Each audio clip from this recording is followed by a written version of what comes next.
thank you all for attending again, and I'm honored to be speaking again, be invited to speak again at the event, as on previous occasions, and this time is to present this new baby. I think Elizabeth already described the concept behind Neuronet a little bit. It's going to be a challenge to explain it because it is very technical. It is very, it's a project that is fully understood by people who are actually developing research already within the IMI umbrella, etc. I'll do my best to actually convey what we want to do with this project. Yeah? This is a little bit of a glossary, so we always have this just in case, but I think IMI is very clear from Elizabeth's explanation as well. And a little bit the concept of consortium.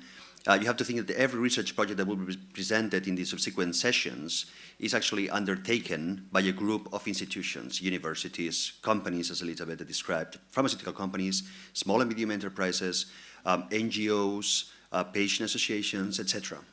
So the union of all of those that carry out a specific project is called a consortium.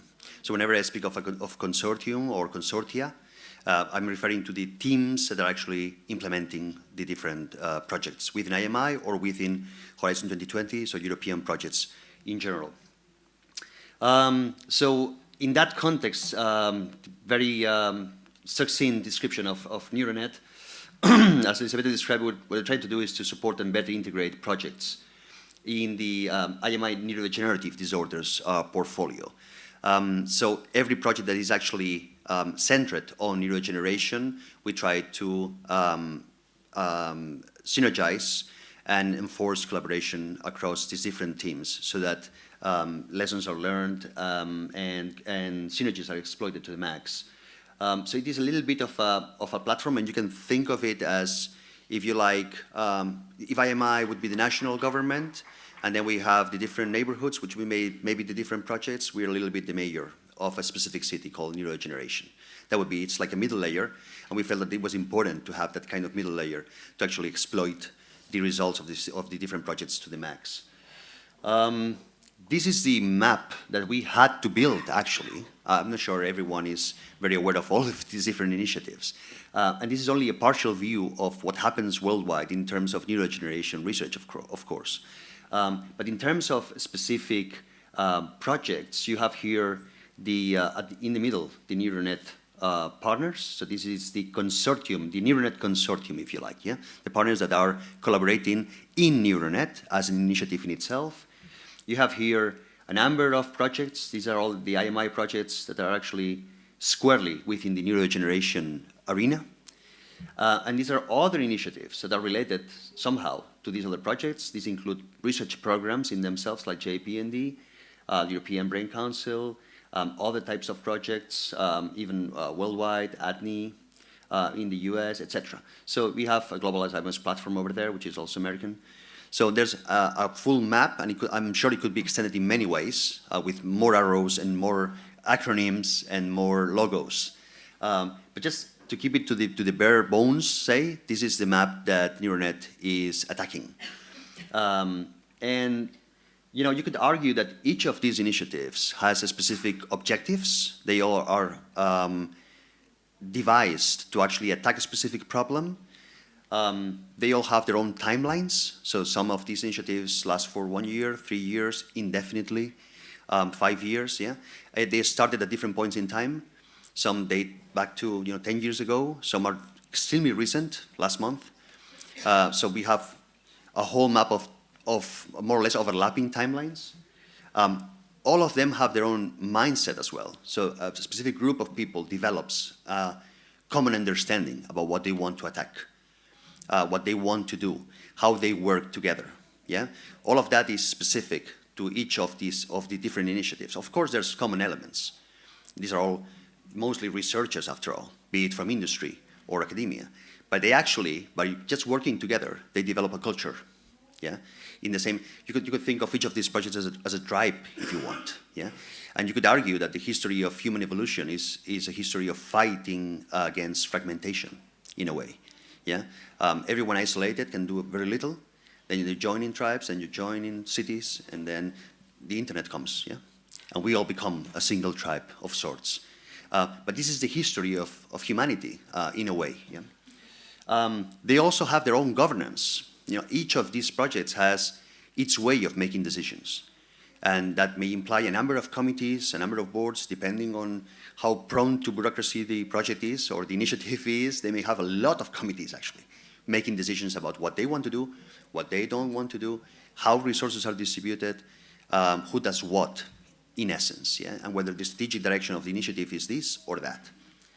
And lastly, they all have their way of resourcing themselves, yeah? In the case of IMI projects, it is very obvious. Elizabeth has explained the way IMI funds projects, yeah? In other cases, it is more private money, actually. In other cases, it's just in-kind contribution. It's just institutions that are doing research in collaboration, but they have their own funding through their national governments, through their own structures, yeah? But they all have their ways of working and funding that work. So this I overlaid here is the list of institutions involved in each of the projects, yeah? You can very easily see that we come to hundreds of institutions when we see the whole map. And this is, again, a very simplistic view of neurodegeneration, of the neurodegeneration research space. And then we have to overlay all of these variables, yeah? I got tired at some point, but, and out of colors as well. But you can imagine, you know, all of these initiatives have their own governance, their own mindset, their own way of resourcing themselves, etc. So this creates a map in which there's many tribes. Some of them have common individuals as well. So there's people that actually belong to several of these tribes. But even when there's common individuals, they tend to act differently depending on the project. Yeah, they have a role in project A, and they have a slightly different role perhaps in project B.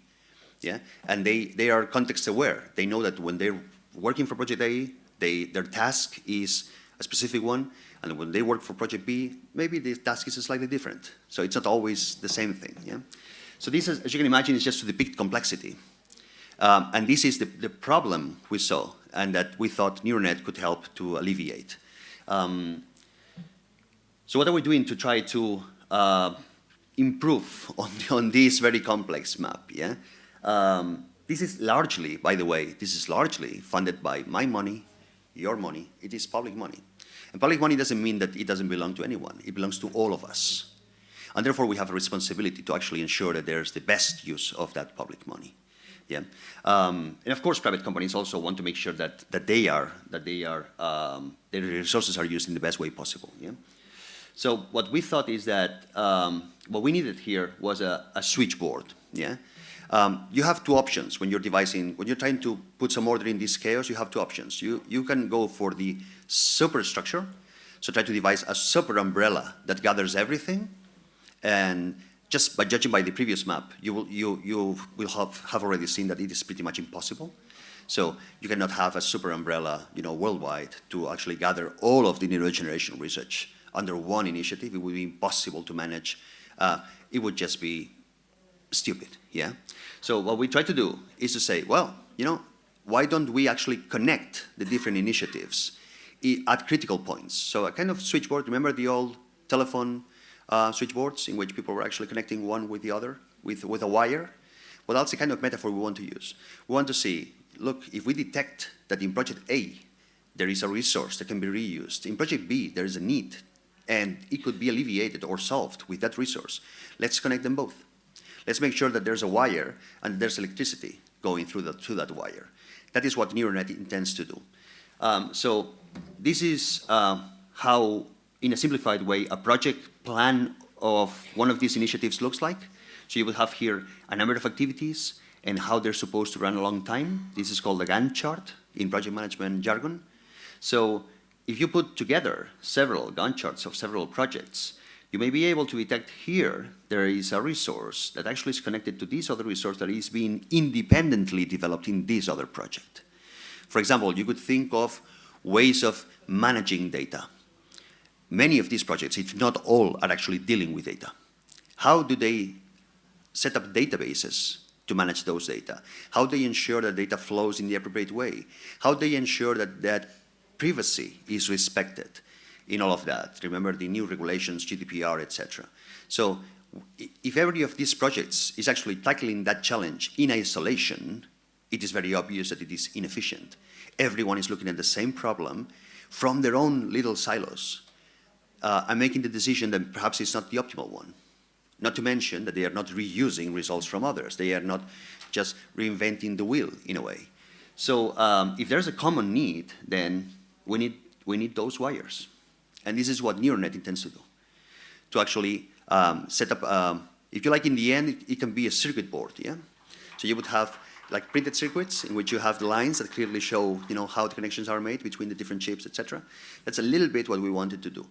So overcome the situation in which we have just a juxtaposition, a collection of different projects, each doing its best from its own very isolated perspective, to something much more integrated that can work as a whole, so that 1 + 1 is more than 2, which is, of course, the most efficient use of public money. Yeah. In the same way, what we want to do as well is to say, so try to devise win, win, win, win, any number of wins, as many wins as possible, solutions. Yeah.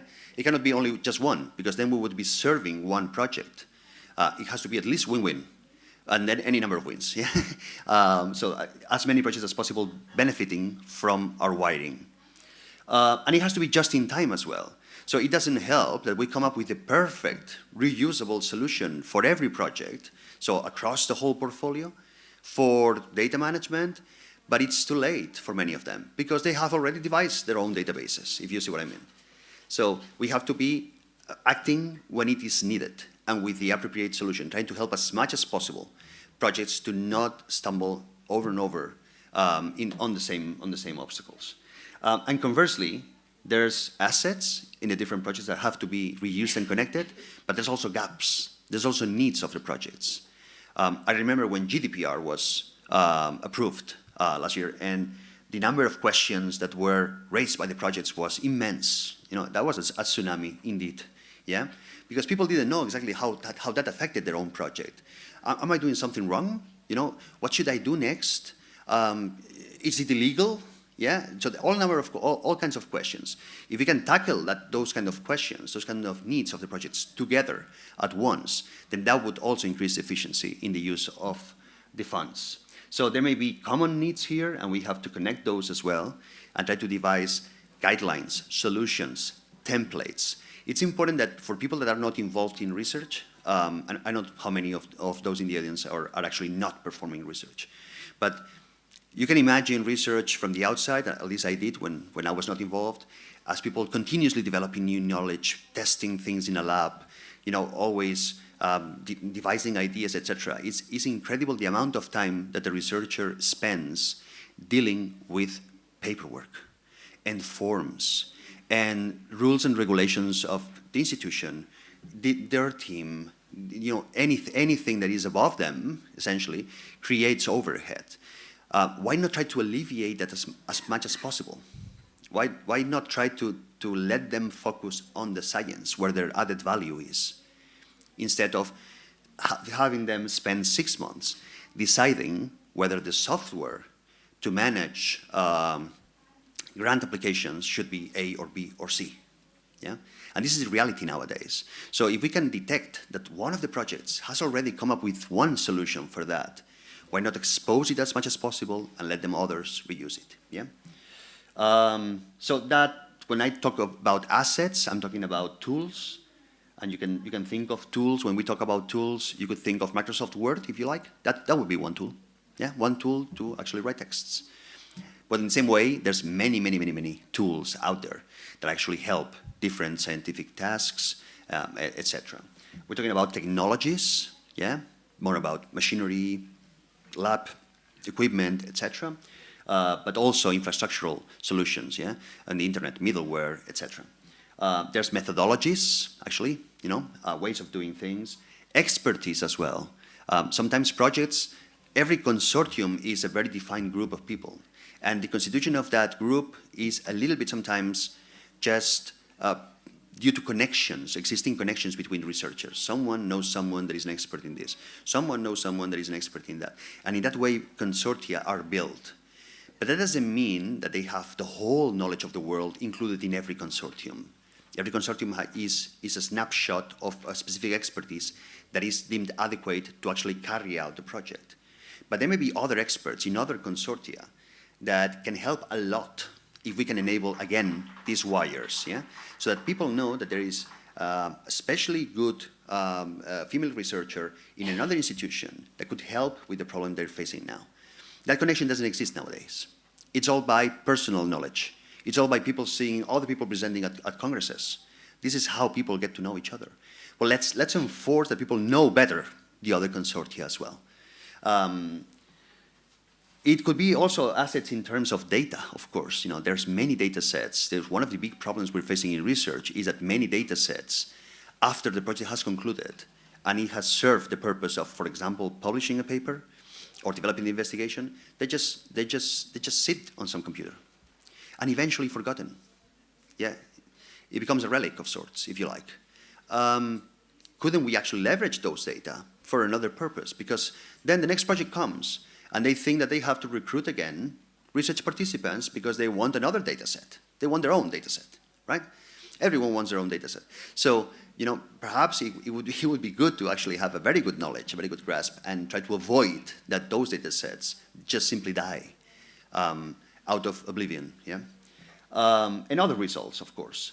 So gap identification, common needs, facilitate solutions across projects. This is a very complex diagram. I don't expect you to understand. Sometimes I even wonder how I draw this.